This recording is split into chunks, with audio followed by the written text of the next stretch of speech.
Here we are. Here we are in the cold. Here we are in the echo. Sounds like we're in a bathroom. Yeah, because we're right next to the bathroom. Oh, the door is closed, actually. Maybe we should open that for a little more ambiance. Yeah. Maybe that trickling water in the toilet. That toilet, by the way, probably costs them $100 a month, and how it just runs like that. But we're in the green room, the Acme green room, the famous Acme green room. Yes, this is a first for the NoLaughTrack podcast. Here we are, episode 80 with Pete Lee. Pete Lee's back after episode 11. Yeah. Oh, I was episode 11? 11. I feel very honored to be back. And now we're at 80. It's been a long time. I feel like maybe you could have invited me back somewhere around 40 or 50, but but now I'm at 80. All right. Well, episode 40, I talked to that cutout of Ron Burgundy that we're sharing the room with, and really, did you do that? No, but I should have. Was Derek just behind it going, "Yeah, I'm Ron Burgundy"? It was like one of those Conan things where they put the lips in. I have salon quality hair. Ron Burgundy. What was he pitching? Chevrolet, Dodge Ram. Dodge, yeah. The story behind that was that the same movie company that did The Hobbit did Anchorman 2, and all the promotional dollars went to The Hobbit, and Anchorman got like nothing.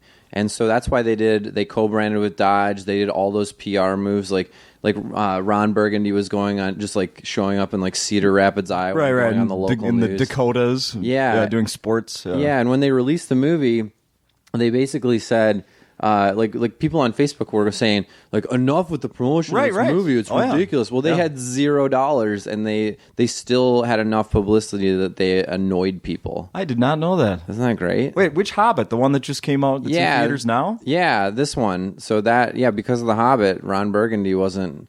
now they have ads playing for it. I think they were like, all right, good job, you guys. We'll take it from here. Yeah. No kidding. Yeah. Which one? You've seen Anchorman 2. I've seen Anchorman 1 and Anchorman 2, and we were talking in... I had a tweet that was retweeted by Judd Apatow, which was like the best Christmas... Or it was Christmas Eve that he retweeted it. And I do all the Eves up in front of it. Thanksgiving is like Christmas Eve. I actually was going through your tweets last night, and I saw the one. I read it to my girlfriend. I'm like, "Happy Christmas Eve."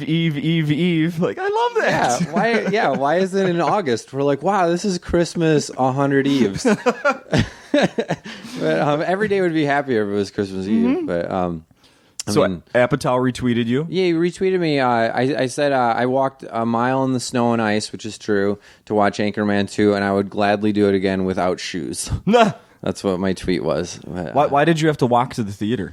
Because when you go to these comedy clubs, like no matter how great your life is going or how like awesome you might be, you get stuck at a hotel that's like a half a mile or a mile away from whatever the food is or the whatever. And so you're just this weird guy in Des Moines, Iowa, walking places where no one walks. Yeah. And you're just walking places. And so I was just trudging through the ice and snow to go see Anchorman, and I trudged back. And there were people in their warm cars passing me like, wow, look at that loser. And I was like, I'm on TV. A lot of comedians have been coming to town here and talking about using those bikes. Like those rental bikes in the big cities? Yeah. Have you done that at all when you're on the road? No, I'm like a huge cyclist, but I guess I get my fill of cycling when I'm in New York. And every once in a while, like in the summer, if my wife is sitting right next to me, say hi. Hello. That's my wife. She exists. She's bundled up just like you are. She exists. But I'll actually go to a bike store and like try to trade tickets with them for me renting like a real like cycling bike. Oh, no kidding! I'll bring my shorts and my shoes and stuff. And did they turn you down ever? Oh yeah. I don't mind. It's so funny how many people are out there in the world that are like, I don't watch comedy, and I'm like, wow, you have no joy in your life, do you? Just zero, and you're gonna keep it that way. But I've never done those bikes. So comedians have come here a lot. Yeah, I've been telling me, I just was in New York and I did them there, and I was in Chicago and I did them there. And yeah, well, in New York, the big problem. My wife hates the city bikes. Just hates them with a passion. Because that's why when I brought that up, she sort of smirked. Like, yeah, the city bikes are. I mean, you can rent a bike, but you don't have to have a helmet. And so a lot of times in New York, you have these people that have never been on a bike. They're in their 30s. They're adults. They're clumsy New Yorkers. Like, I grew up in New York and I'm not that athletic. And then they're on a bike in traffic with cab drivers that come from countries that didn't even have roads. You know, right.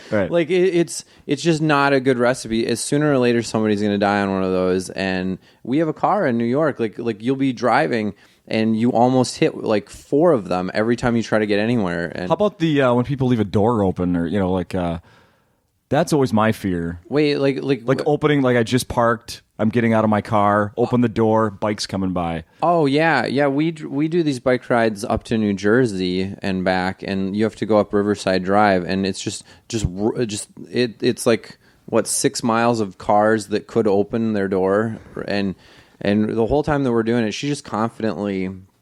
My wife is like very confident in every situation, and I have none of that. Oh, perfect pair. Yeah, it's a perfect pair. We're yin and yang to the extreme, but like she just confidently like goes at like 20 miles an hour past these cars, and I'm like, we're gonna die. Julian McCullough has a great joke where he goes, I bought a bike and I live in New York City, so now I know how I'm gonna die. I love Julian. Follow him on Twitter. We should talk about why we're in the back room here. Every episode of NoLaughTrack is recorded on the stage. Yeah. And when I was listening back to our first episode when you were here, episode 11, we were using the couches back then out on the stage. Yeah. We don't do that anymore. So you have a treat here that we're back. Do you just use chairs? We stopped pulling the couches out. Now it's just the chairs out there. But since we're in the green room, we're back on the couches, baby. We're back on the couches. Did you guys switch to the sitting in chairs once they got the new chairs? Uh-huh. They used to have these chairs that you would were sink in and almost fall on the ground. Yeah, they were like part of the charm of Acme is when people come in here, like it's like stonework. Mm-hmm. I think this used to be a sweatshop of some sort. Like it's probably haunted. And yes, when people come down here, no matter how great their lives are, it's sort of like you're in our world. You know, like you sit there and you obey our rules. And those chairs were no different. Like they felt like you were sitting in like a lawn chair that wasn't a lawn chair. Like you'd get like a mark of the frame on the back. Yeah, the wood. Yeah, there was no material in between. Yeah, just about. Like you knew you were at Acme when like on your hamstrings you just had like a big mark from the chair. I remember like 2 years ago going to saying to Josh, the old manager, like, hey, I love the club and everything, and I never want to say anything bad, but the chair I was in tonight was just awful. And he's like, yeah, they're all like that. Yeah. Like, oh, never mind then. I'm sorry. Yeah. I was bleeding because a screw was poking me. But now they're all fixed, and we're in the back room. Yeah. Because not only do they have great chairs here, but tonight there's going to be heat. There is going to be heat. There's a guy fixing the heat in there. I walked in, and he had a blowtorch going. Yeah. Mm-hmm. And I remember thinking, like, you know how welders, they have that mask with the little dark thing so they don't look directly into the blowtorch. Mm-hmm. Yeah, I looked directly into his blowtorch for like 10 seconds. I was like, oh, that's a blowtorch. That's fascinating. He wasn't wearing one, was he? No, he wasn't. He must not care about his eyesight. But yeah, he's in there. So there will be heat tonight at Acme. Yeah, we almost had to postpone or who knows what, but yeah, they were like, do you guys want to I'm like, no, let's just do it until he makes noises. Apparently he had a machine. Is that the blowtorch machine that makes noise? I saw some sort of contraption that had a tank. I don't know what's in the tank. I guess that's the propane. That's got to be the propane. Yeah. I can't say propane without saying it like Hank Hill. Propane. Also propane and propane accessories. That's right. Those are the little things that make me happy in life. When I'm on the road, speaking of that stuff, whenever I get lonely or like I'm just like sad on the road, like I don't want to make it sound like comedy's depressing because I'm a pretty happy comic in general. My wife's like, no, you're not. But like I like to do impressions of JB Smoove. Do you know who that is? Of course, oh yeah. Like I'll just be like in my hotel room being like, "Oh, I'm gonna fuck you up, Larry. Can I swear on this?" Yeah. I just like I'll go on an improv like 20 minutes by myself. Like I'm gonna fuck you up, and then I'm gonna put a cheeseburger in your pocket. We had him on the morning show. I work on. Oh really? A few months ago, phone interview. Love him. We're all huge fans on the show. Mm-hmm. Could understand probably 6 words. Mm-hmm. Yeah. Yeah, he needs a speech therapist. Yeah. He's one of the most brilliant comedians and actors and improvisers. Yeah. But yeah, he's just... You want to take a look at my phone?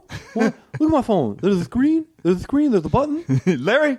Yeah, Larry, I push the button. Sometimes I put the button and then I make the phone call and I'm like, hello. Oh, hey, you're my friend. Does he do this when you're around?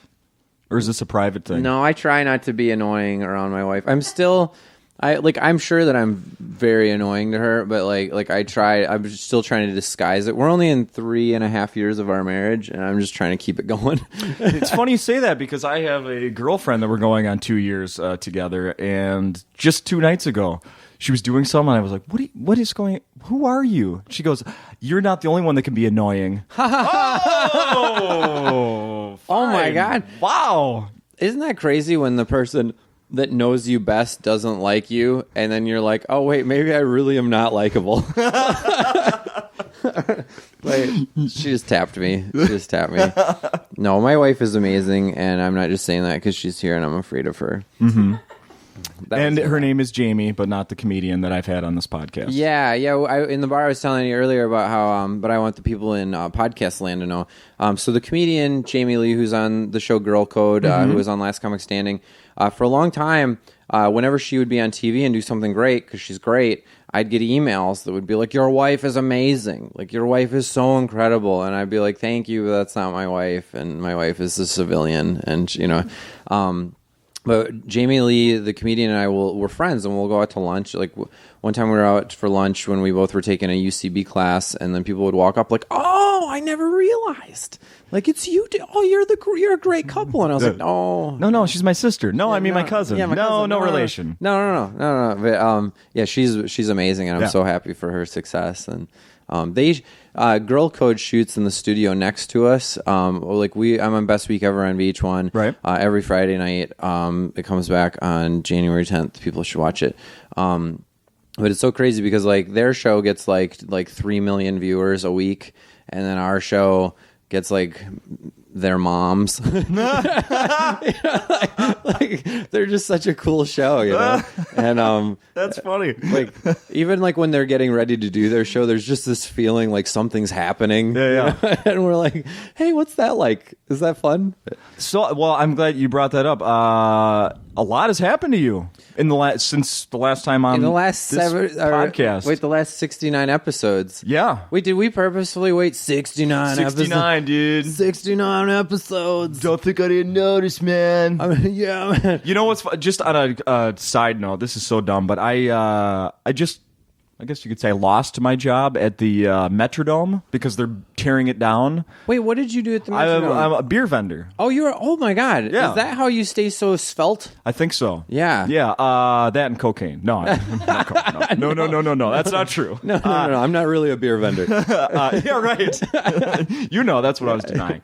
No, I've worked there to the Metrodome since 91. Wow. 1991, I worked my last game last Sunday, the last Vikings game. Now they shut her down. So because you're on the morning show and stuff, were you serving beer and were people like, Justin? Yeah, that happens. Yeah, sure. Yeah. Or did you get it where people they were like, "What? Your career must not be going well if you're spending beer." Like, did they do that stuff to you? Oh yeah.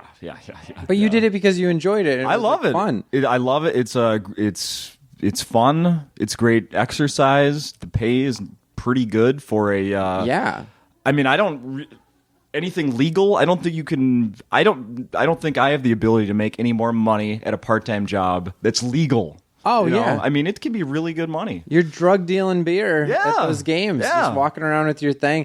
And is Wally the Beer Man still alive? That sounds like an insulting question, but how dare you? Yes, he is. He just seemed like one of those guys that, every time you saw him, you're like, what a fun guy. How is he going to be alive next year? Yeah. What I was just thinking about it last night. Like I mentioned to you as we were walking in here, I'm becoming a huge fan of another podcast, Jay Larson, Crab Feast, and one of the most recent ones the one I'm listening to right now is just on the way here. Todd Glass was the guest, and he starts talking about having his he had a heart attack a few years ago. Yeah. For some reason, that made me think of Wally the Beer Man had open heart surgery a few years ago, and he's still working. He's still chucking beers? Yeah. Yeah, I remember we had a party. I worked at Martin Williams ad agency in town. I was an ad man. Yeah. It was just like Mad Men, except none of the glamour or the fun or the booze or the hairstyles. Smoking and drinking and ladies, right? Yeah, but we would have parties where Wally the Beer Man would come and serve us beer through his little thing, and I'm sure that we paid him handsomely. Oh, yeah. He makes private appearances. The guy's, Yeah, he's filthy rich. If people filthy rich. Yeah, if people don't know, like Wally the Beer Man is just like a big-headed, big-faced Minnesota guy. Looks like a lumberjack of a guy, and he just. If you were in like section 101, or if he was serving in section 101 and you were in section 432, you could still hear him going, "Beer here. Hey, how we doing? Cold beer. Go beer here. Hey, how we doing? Hey." Yeah, he had great self-promoter. I remember in like junior high, I remember we would do like a current events thing each year, and each week we would have a little current events quiz, and he was an answer to one of our current events quizzes when I was in 7th grade. Wow. Because he was starting to really make a name for himself back then, where they wrote him up in like Sports Illustrated and all these things. Wow. Anyway, the reason I even brought any of this up is because you said 69. I'm going to bring it all back here. Oh, yeah, all right. And I had to close. When I lost my job at the Dome here, getting laid off because they're closing the place, tearing it down. I've used the same locker at the Metrodome since 1991. Really? And what locker did I pick? They all have numbers on them. I picked 69. 69. When I was 16 or however old I was when I started. I thought that was. I'm just like 69. Yeah, exactly. Clearing it out for the last time. I'm looking at it like. I actually thought this was like cool. When I gotta pick 69, man. I gotta ask you a serious question. I probably didn't even know what the hell 69 meant. This is a dead serious question. So the Vikings have had no luck, right? What if you picking the locker 69 was the thing that cursed them? Right. Like Gary Anderson missing that field goal against the Falcons when you guys were a heartbeat away from the Super Bowl. Like if you would have just picked locker 70 or 68. Yep, 71. Yeah. But 60, I love saying 69. It started when we were in Myrtle Beach. Every year we do a trip where I do comedy down there, and then Jamie's family comes and we rent a condo. And was it this year or last year? I don't know. I just got a hair up my ass. But it was just like 69ing is the fanciest thing you could do as a redneck. Like people they go to Myrtle Beach on their big vacation that year, and that there are guys man, it was awesome. We went and saw alligators, and then we rode a roller coaster, and we totally 69. That's the fanciest thing you could ever do is a 69, right? So I would say it on stage. I was saying it around her family. I'm probably a despicable person that around your mother who works at a law firm. I was like, hey, you want a 69? Fanciest thing we could do today. Just tell her it's from a Chinese menu. Yeah. Oh, it's number 69. Yeah. It's the Kung Pao chicken. 2 egg rolls. Yeah. 2 egg rolls with that. 2 egg rolls. How was best week ever? How was it going? Two seasons down. 2 seasons down, and I got picked up for the 3rd season as well. And it's really good. I mean, it's been a giant learning curve. I mean, when we first went in, my first day there, I was out on tour in Pennsylvania, and then I got the call, and the next day I was at Entertainment Weekly, being interviewed and stuff.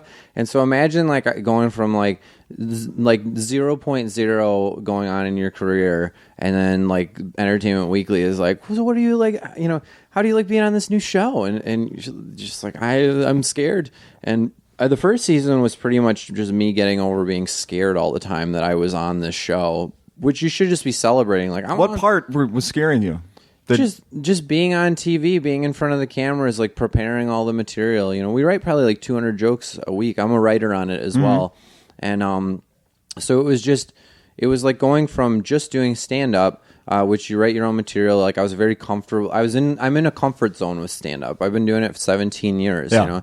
And then all of a sudden you're on camera and you kind of got to deliver things a certain way. And I had a lot of nerves about it. The night before the pilot, I didn't even sleep. I actually was thinking about calling in and being I can't do this. I was nervous about it. Really? Yeah, I was well, because it's also you get to the point in your career where you're oh my God, I have a chance to keep moving forward in this, and you have these thoughts in your head don't mess this up. Yeah. And so I think that don't mess it up was the whole first season, don't mess this up. And then the whole second season I wasn't as nervous, but I was just learning the job further, learning how to be more and more natural on camera, and just I have all these comedic skills and I have all this talent, but to block your nerves out and actually just do what you can already do is a whole skill within itself. Yeah.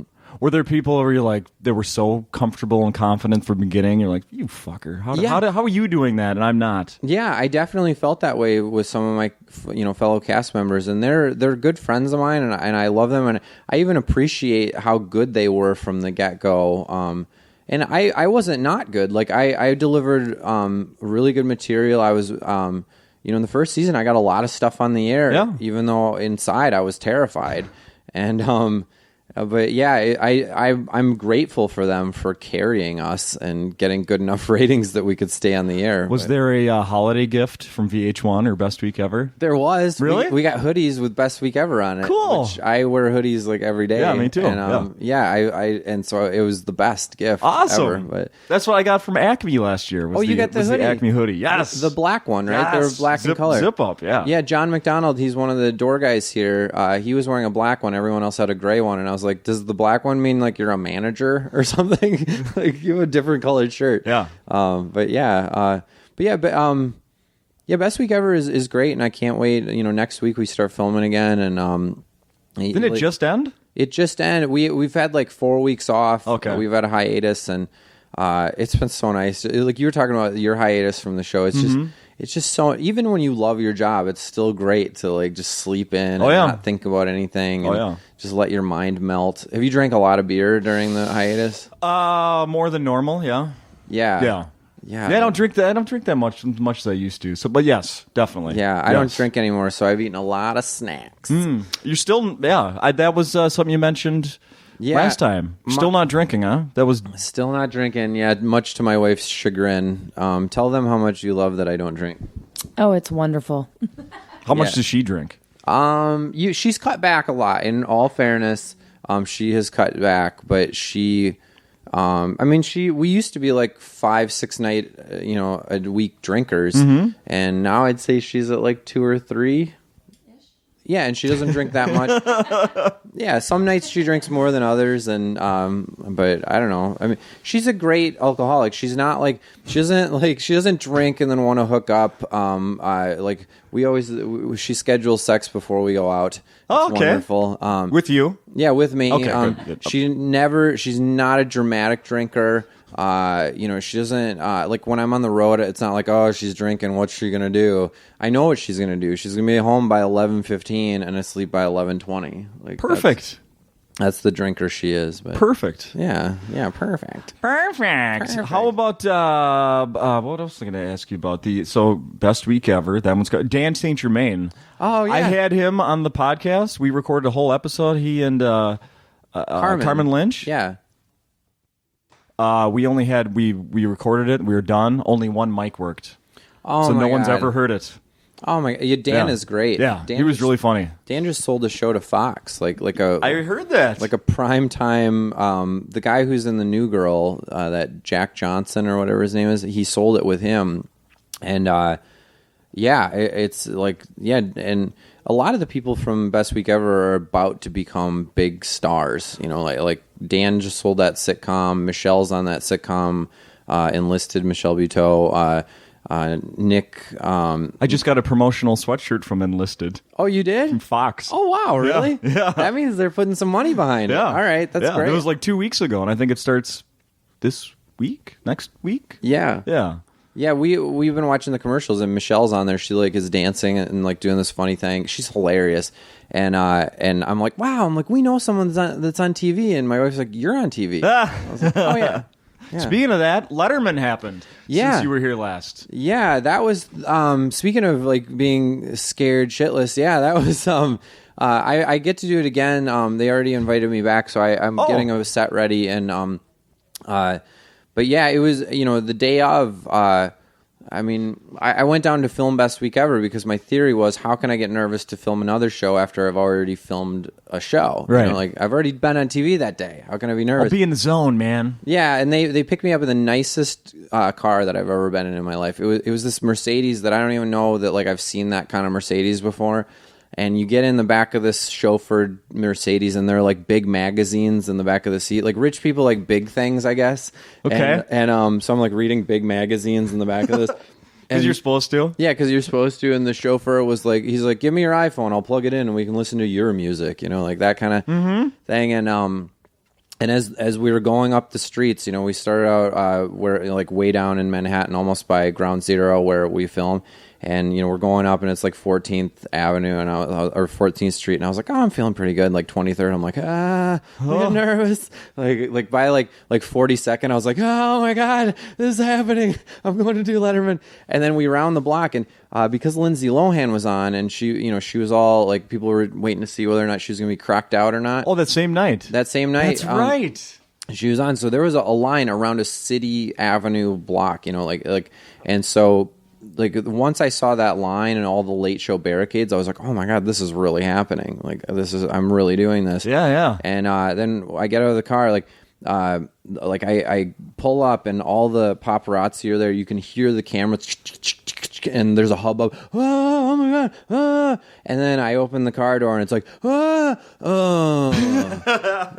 just like, oh, does he work here? It was the exact sound that disappointment sounds like, but from 1,000 people. Like yes, it's gonna be no. It's just that guy. It was a shot on goal and the goalie saved it. Yeah, that's exactly what it was. Yeah. And the same thing happened to my wife when she was running around to go watch me. Because she has brown hair and she's good looking. She was in a dress. They thought that was Lindsay like dashing off after her parents. Right. Yeah. And it was just my wife. Oh no. And yeah, she even covered her face a few times to like fake them out. But yeah, then I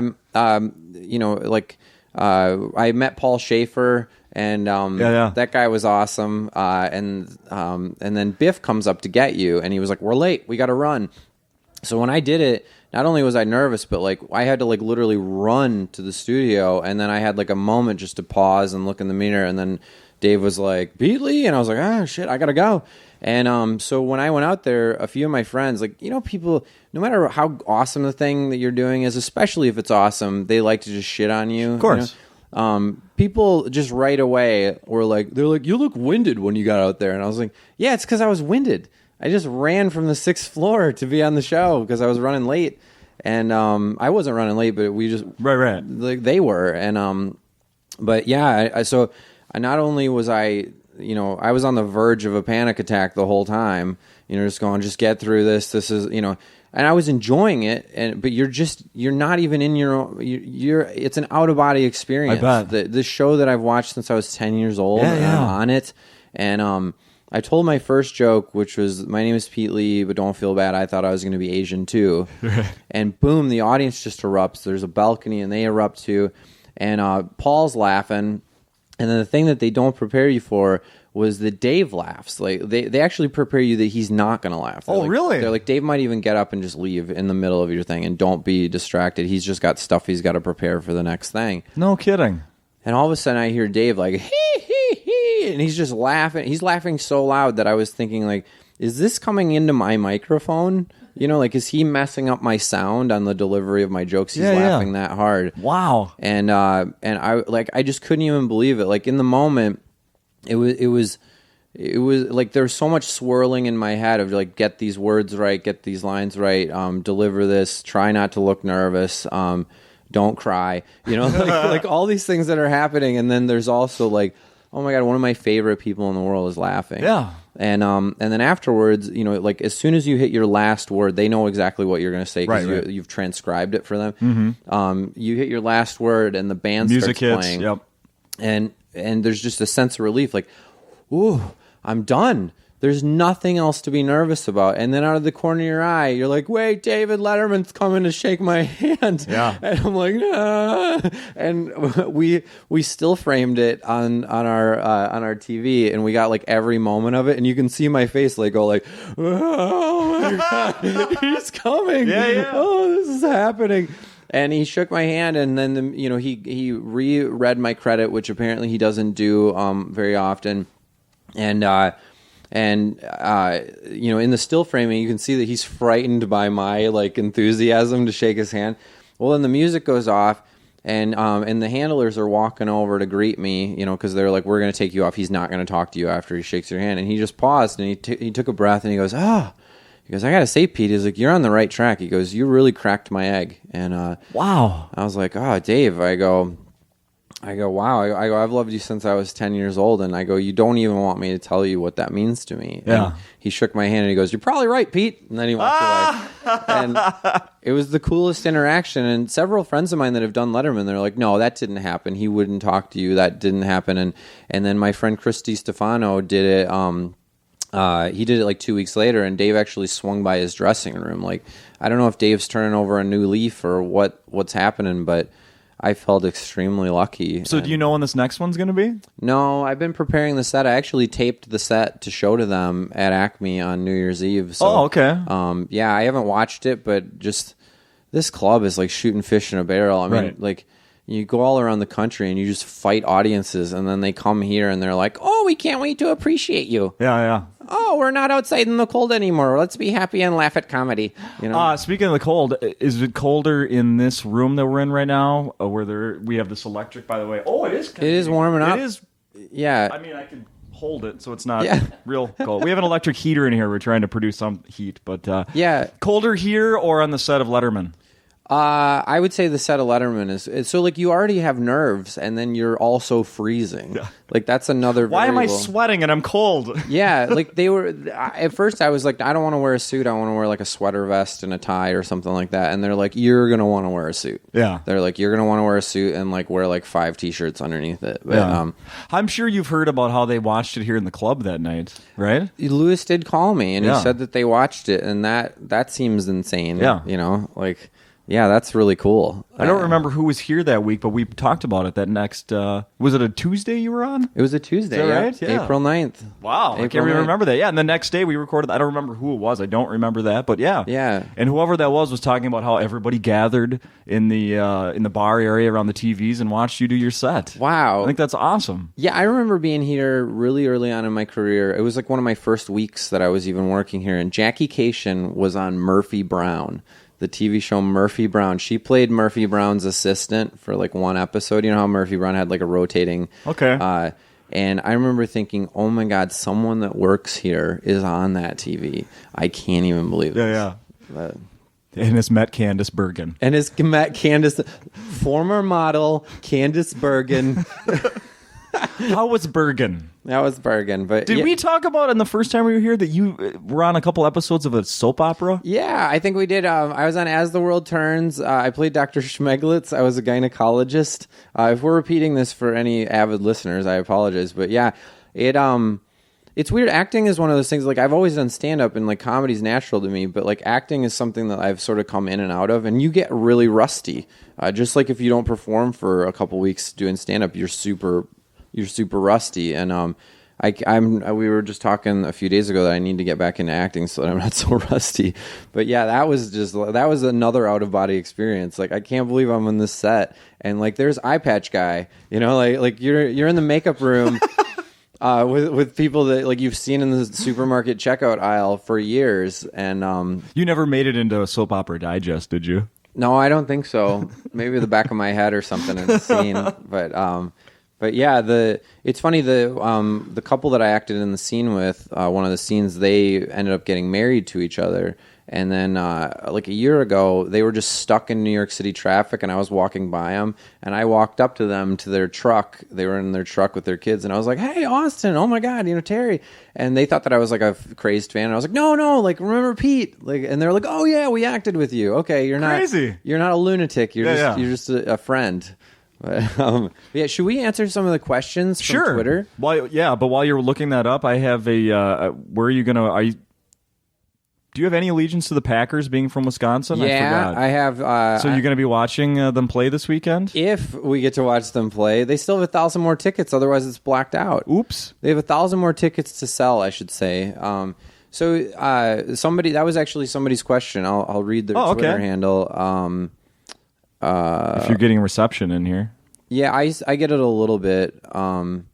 Okay, so Laura Ludlum, that's a Minnesota last name. Oh, we're the Ludlum families. Oh, Ludlums, yeah. Oh, you want to come over for some snacks at the Ludlums? Well, they make great fruitcake at the Ludlums. Oh, wait, but actually it says brown-eyed New Jersey girl is her is her screen name. That's why I couldn't get that. Yeah.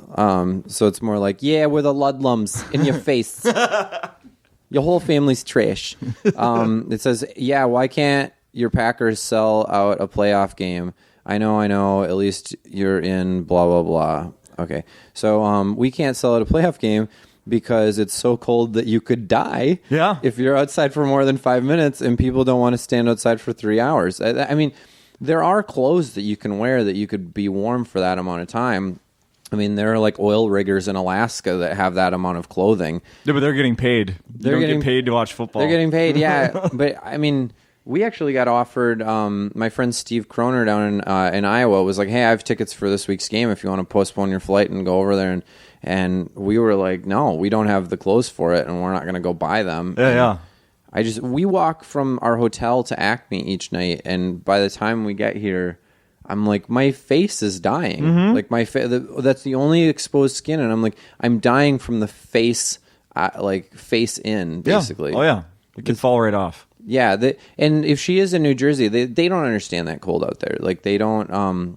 New Jersey is a great state. I was a resident for a year. It's great. I'm not trying to piss on Jersey, but where are we at time wise? By the way, we're good. We're very good. We're good. Oh, Am I bantering too much? No. But yeah, but they like people always think like New York just got a big snowstorm last night, and people think that New York has like a regular winter, but it's like 50 degrees most of the winter there, and then it dips down and it snows, and then the national media is there.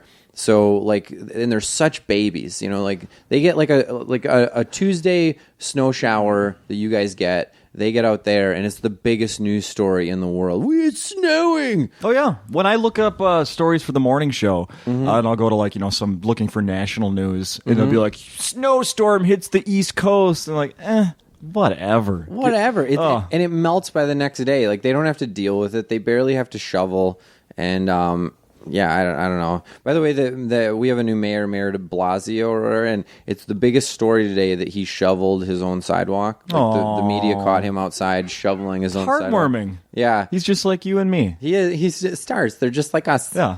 What I like about him is that like his sort of political take is that he's like sort of like, I'm the cool dad of politics. Oh, really? Yeah, he's like really into his kids, and one of my favorite things was he was trying to repeal stop and frisk. Oh yeah, and then he like De Blasio's a white guy, right? And his wife is black. And during a press conference, somebody was like, "Yeah, but you wouldn't care if it was like your kids because your kids are white." And he was like, "My kids are actually black." And it was the best moment. Like the whole room was just stunned. Like, what? You just got nailed, man! Like that was the best answer he could possibly have. Yeah, to that follow question. that one up. Yeah, boom. Yeah. Nice. But anyway, should we answer more questions? Sure. Bust out the Twitter. This is the part of the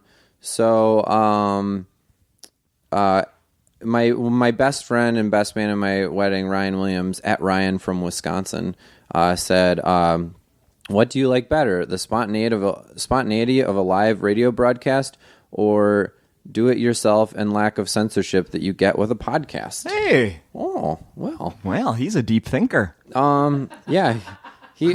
I like how, he's my best friend in the world. And Does he know your answer? Is that why he asked that? No, but he just answered. He asked that very formally. That was a very formal extremely way. Formal. He should have been like, "Hey, butthole, which do you like, radio or podcast? Yeah. Comfortability.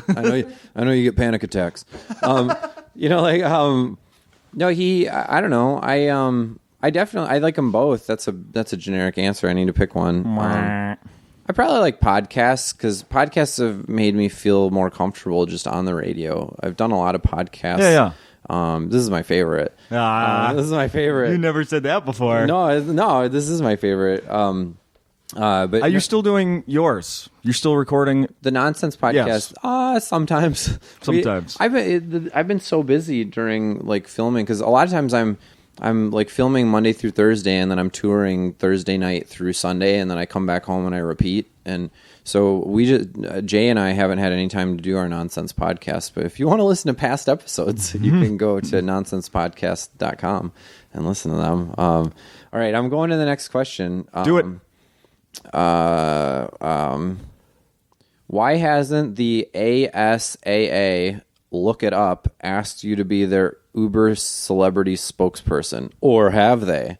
That's from Tom Brinker, TG Brinker at TG Brinker. He's actually a friend of mine as well. Do you know what the ASAA is? No. Do you? No. I feel like we need to know that in order to answer. But first of all, they haven't. That's the first part of the question. If I don't know what I'm working for them. I have no idea who they are. Yeah. But I would like to be a celebrity spokesperson for something. Yeah, why not? Remember when in Cheers when Woody Harrelson, when Woody's character started doing commercials for that kelp drink? Oh, really? He's like, it's terrible. It's terrible. Yeah, I don't know what I would be a celebrity spokesperson for. There are a lot of products that I like. Chapstick. I'm super addicted. I've put, since I've been in Minnesota, it's so dry here. I've put chapstick on my eyelids since I've been here, and I've put it in my nose. And yeah, you smell cherry all day long, but at least you don't get bloody noses. And you go for the cherry. Oh yeah, I'm a 13-year-old girl. Wow, how girly is that? Yeah. My daughters would think you're super cool. This question is from Judy Palercio, who works with my wife Jamie. It's at PAOJ4. How long does it take you to prepare for a show? Now that's a trick question because, I mean, you're always preparing, you're always writing material, but like, I mean, before a show, there's like no preparation. I used to like have a regimen and like, I'd have to do like 8 different things before I went on. And then I started touring in colleges where sometimes I wouldn't even get there until like a minute beforehand. Yeah. You just can't keep up with it. Yeah, I don't. Lewis Black told me in this green room, 17 years ago when I first worked, it was my first week that I ever worked. I was like, how do you get ready to go up on stage? And he goes, you want to go up there with whatever good or bad or negative energy that you have and just let your words transform how you feel. Like, get into it with the words. And that's, I think, what I always do. Like, you know, I was listening when I said I was listening back to the first time you were on the show, and you, at that time, you were saying you were kind of struggling with finding openers. Oh, opening lines? Yeah, opening lines. Yeah. Not openers as in, yeah. Hey, your act sucked, but yeah, opening lines. Yeah, opening lines. Because that was the only thing that was missing between me and doing like a late night show was I needed a good opener. Gosh, yeah, and I just wrote. I was struggling to find another opener for this set, and I wrote it on the plane. I'm from Wisconsin. And if you don't know, that's an American Indian word that means tater tots. So it's just like an opener just has to be. I mean, for my style, like my whole point of view is essentially talking about how it sucks to be friendly. You know, like it sucks to be nice, and so it's hard to walk out into a crowd and just be like, "I'm nice," and have them laugh. You know? So you have to find different. You have to really be creative in how you make that shift happen because. You can't go out there and be like, and have the setup of it be like, I'm an asshole, punchline, I'm nice, so it's got to be like nice, cute, adorable. Do you have a preference of like if an act is similar to you or like, totally opposite? Yeah. What goes up before you? Yeah. I don't love it when the guy before me is super close to what I am, or going for like sort of like a sensitive guy kind of a thing, or like a nice guy kind of a thing. Like I even prefer it if somebody's a little dirtier in front of me. Or a lot of times I like a really funny girl to open for me. Like Amber Preston's opening for me this week, and it's perfect. Yeah, she's great. Because I almost have like a female sense of humor in a way. And so yeah, I like the show to have a tone, but I don't want a guy in front of me kind of. Yeah, I guess doing a lot of what I'm doing. You just made me think back to Best Week Ever when you're writing stuff for that show. Now I know that the audience for that show is more towards women. Yeah. Do you think about that when you're? Yeah. Well, I mean, or is it just like because because you're gonna do, or is it just there already because you're gonna do a joke about Lindsay Lohan, Yeah, well, I always try to make my jokes friendly. Like I would say that when you want to write for women, like I would say that my act is for women, and guys also really like it. Yeah. But if something's too mean, women will go, oh, Yeah. you know, like, oh, and then if a guy's on a date with her, he can't be like, right, because he's trying to get laid, and so if that's the problem with a lot of the mean comedy. The other problem with mean comedy, and this isn't answering the question at all, is that there's a finite amount of shit that you can be mean about. You know, like the envelope of mean is very finite. Look at the Aristocrats joke. If you've ever seen that movie, it's an amazing movie. Paul Provenza is amazing, like for making that movie. But like, you can go like abortion, AIDS, abortion dumpster, like all these topics. But like, it's finite the amount of edgy shit that's edgy that you can say. And I feel like in the realm of friendliness, it's infinite. Yeah. Like there's and especially if you're talking about the struggles of being nice, like that's infinite. Like that is absolutely infinite. Source of material. But what was your question? Writing for it. Just you pretty much answered it. Writing. Yeah. Like, do you think about the audience on that? Particularly like best week ever. But I just try to write for what my sense of humor would be like. Like I try to write it as a joke that I would tell on stage, but I've gotten notes, especially recently from the network that say like be a little bit meaner, or like if they're doing it, like we were doing a segment about R. Kelly where he played that woman as a violin. On the Jimmy Kimmel show, and they were like, "No, like really go after him because that was super stupid." And we have the green light to really make fun of R. Kelly. And I was like, "But I still don't want to do that. Like I don't hate R. Kelly, and I don't want to make it sound like I hate R. Kelly." So one of the jokes that made it on that I did was that I got one of the interns to sit on my lap, and I like played her like a violin, and it made it on. You know, so like. I would rather be creative and kind of cute and funny any day than just be outright shitty. And I've talked about this, I think, on a different podcast, but like, I think that one of the reasons why comedy is so mean and it's so shitty nowadays with everybody that does it is because this up and coming generation, they were the generation of kids that nobody told them no. Oh yeah. Like my niece for 3 years, my brother didn't tell her no. And so like the confidence of these kids is off the charts because they weren't told no. And so a lot of the comedy is coming from comedians in that generation that they're like, I'm awesome, you suck. Yeah. You know, like I'm the best, you're an asshole, you know, and I think I was raised like a year before that started, so I don't have that confidence, and I would rather just have like you're some old guy now. But I know what you mean. I would rather have everybody just come and have an escape from their hard lives and laugh and be delighted, than be reminded of everything that's shitty. So this is it's 2014 now. You did the New Year's shows here. Yeah. How were they? The other nights, they were awesome. Yeah, 2 shows, right? 2 shows, and I felt a little rusty when I came out on stage that first one because I hadn't I didn't even thought about stand up in 2.5 weeks or whatever, and and it just the crowds here were so good that they were like there was like 5 minutes where I was rusty, and the crowd was better than me, and so it was just seamless, and then I got into what I was doing, and then the late show was amazingly fun. And Jamie came up on stage. I totally Frenched her at the end of the night. Nice. Awesome. Were you on stage at midnight? Yeah. Last year they missed it. Apparently David Crow was having such a good time that he just missed it, and he blew. And then everybody in there was so in the moment because he was so funny that everybody missed it. So at like 12:15 they counted down. Oh no!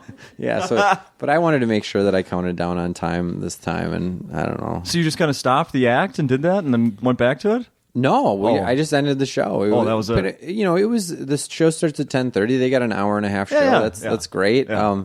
But yeah, because after you've drunkenly made out with the person you came with, you don't want to like. So anyway, my grandmother went to the store. You don't want to hear that. No. So, so we just ended it. But yeah, and then we had New Year's Day off. We went to a party at a Minnesota house on a lake. Oh wow! Yeah, it was awesome. And there were kids, tons of kids there. You have kids, right? Mm-hmm. Yeah, we don't have kids, and so man, was that scary to us to see all those kids.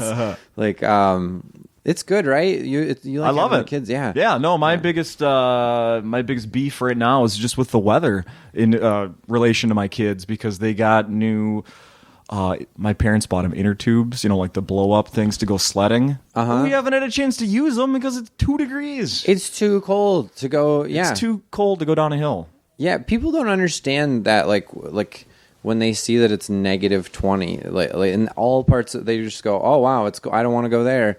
Like people live here, and they have to do they have to go through their normal life. That's why downtown Minneapolis looks like a hamster trail. Yes, with all the little except not from here to your hotel. No, yeah, there's no way to get there. No. There's probably some like crazy underground tunnel from like when the Star Tribune built that plant next door. There's probably a tunnel. Oh yeah, that goes through there, trading things in and out, and who knows what. Yeah, there probably is. There probably is a secret tunnel. Should we see if there's any more questions? Well, I saw there was something about football or something. Do you guys play? Oh. What was the one I saw last night? It said, how did you get your wife to join your football league? And that was actually the opposite. When I moved to New York, I didn't even know how to throw a spiral.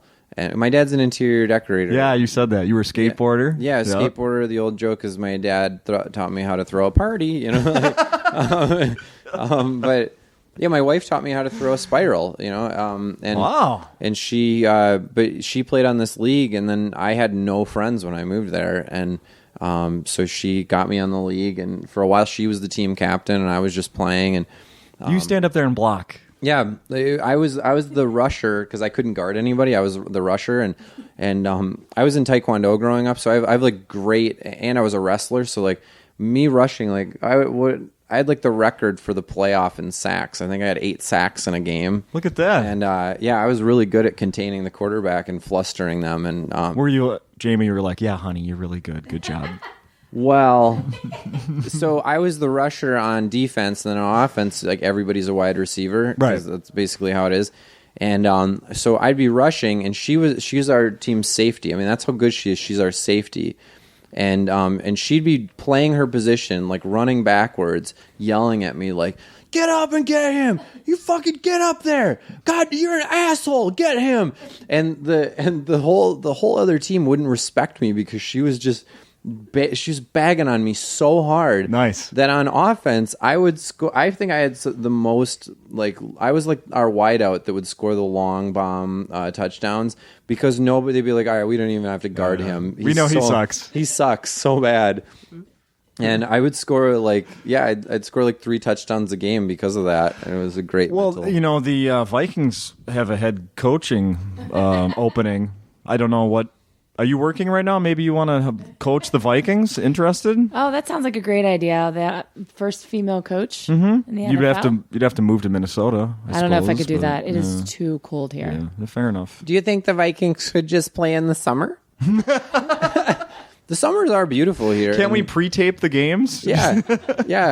I do miss the summers, the spring, summers, and early fall. I miss here, and I miss the people a lot. And what were we watching? Twin Cities Live, that TV show. Yeah. I've been on it before, but they had this lady on there yesterday, and like this is what she does for a living. She's like, I make little pine trees, and then I sprinkle powdered sugar on them, and I put them in a jar. And then it's like, hey, look, you got a little outside inside. It's in the jar.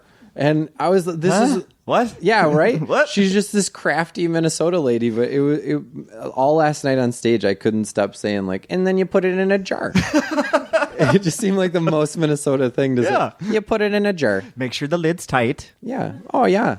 You want a beer? I'll put it in a jar. I love it.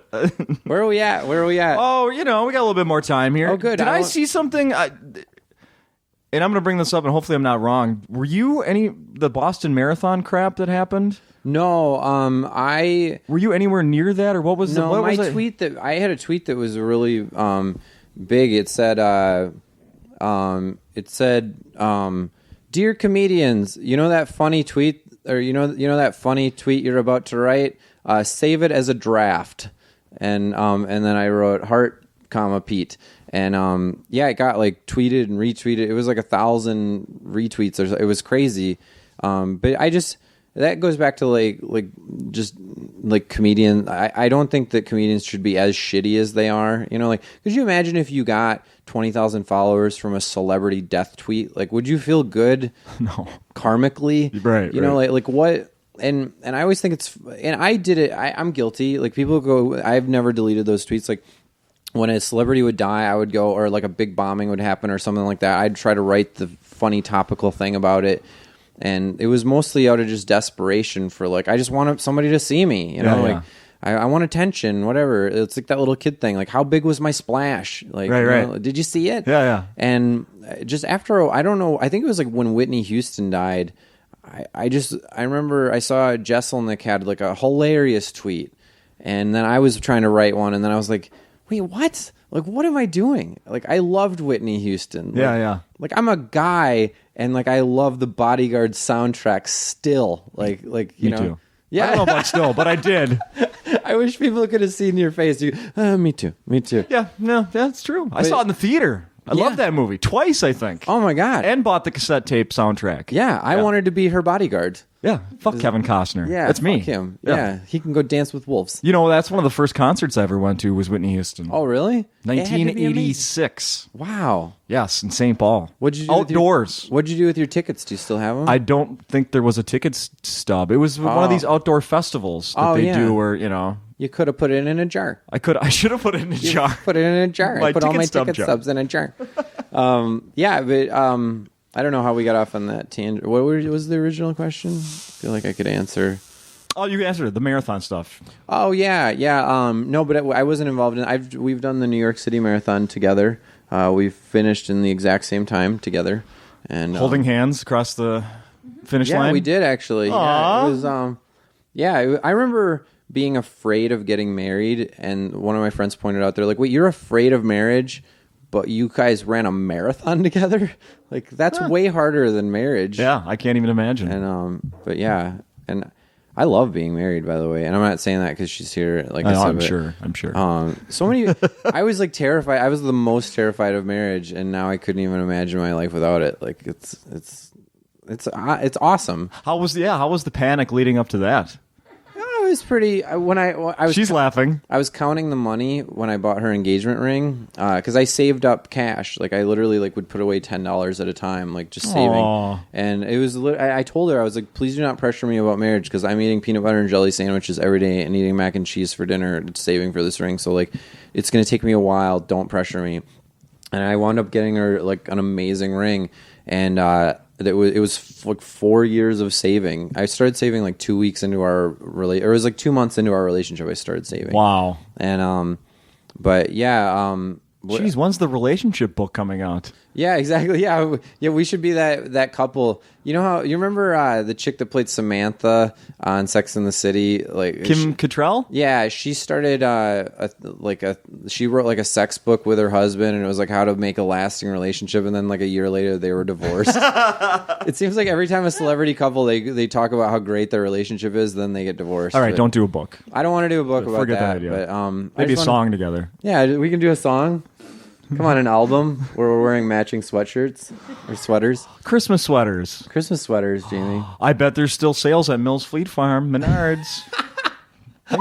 Think about it.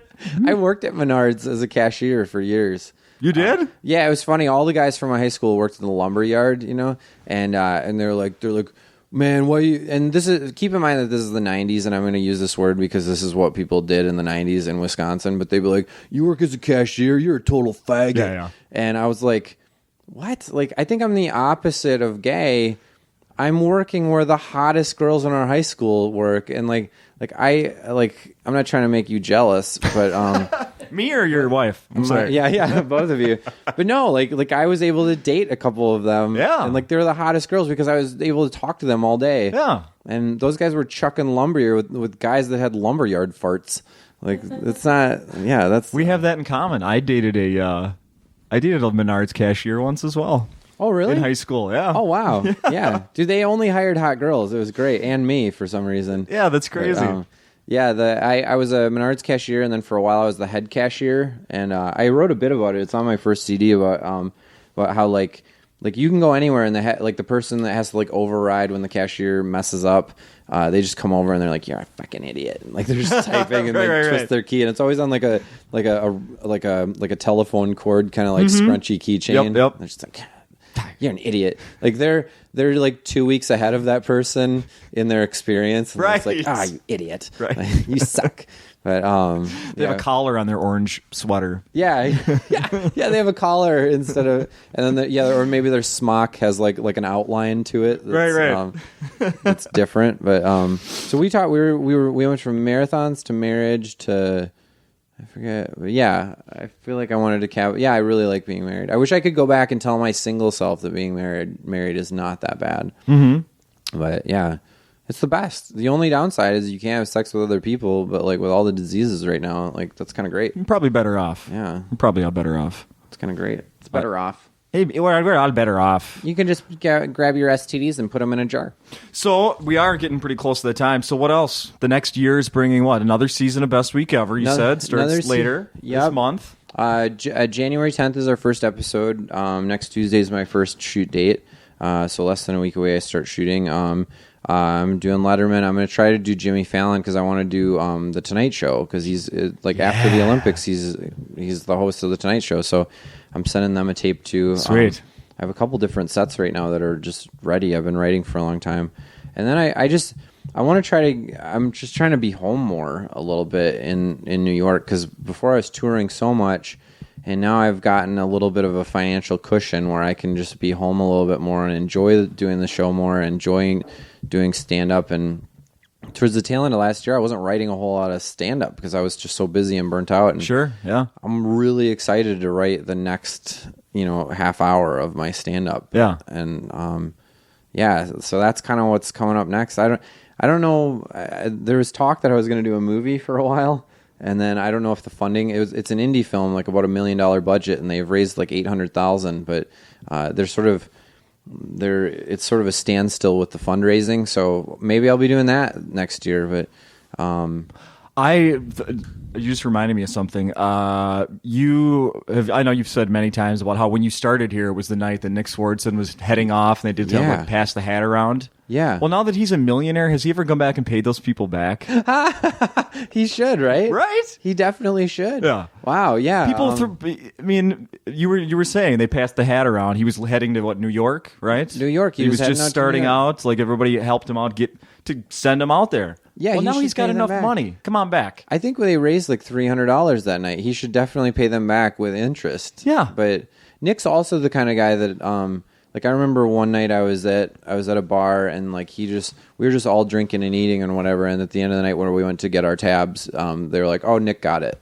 And I was like, "What?" Yeah. Nick got everything. Wow, that was like $80 that I racked up in booze and pizza and whatever, and he just got it. Wow, that's really cool.